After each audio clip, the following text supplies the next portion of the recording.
Quand Jésus-Christ revêtit la nature humaine, il se lia à l'humanité par des liens qu'aucune puissance, sauf la volonté de l'homme lui-même, ne peut rompre. Nous induire à briser ces liens, nous porter à nous séparer volontairement de Jésus sera le but constant des séductions de Satan. C'est sur ce point que nous avons besoin de veiller, de combattre, de prier, afin que rien ne nous amène à choisir un autre maître, ce que nous sommes toujours libres de faire. Si nous avons les yeux constamment fixés sur Jésus, il nous gardera. En regardant à lui, nous sommes en sûreté. Rien ne peut nous arracher de sa main. En le contemplant sans cesse, nous sommes transformés en la même image de gloire en gloire par l'Esprit du Seigneur. 2 Corinthiens 3, 18. C'est ainsi que les premiers disciples parvinrent à la ressemblance du Sauveur.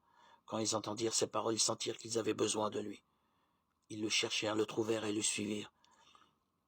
Ils vécurent avec lui à la maison, à table, dans les champs, comme des élèves avec leur maître, recevant chaque jour les vérités qui tombaient de ses lèvres. Comme des serviteurs, ils attendaient ses ordres. Les disciples étaient des hommes de la même nature que nous. Jacques 5, 17. Comme nous, ils devaient lutter contre le péché et avaient besoin de la grâce divine pour suivre le sentier de la sainteté. Jean lui-même, le disciple bien-aimé en qui l'image du Sauveur se trouve le plus parfaitement reproduite, ne possédait pas naturellement de dispositions particulières. Non seulement il était impérieux et ambitieux, mais encore impétueux et irritable sous l'offense. Toutefois, à mesure que le caractère divin se révéla à lui, il eut conscience de ses imperfections et en fut humilié.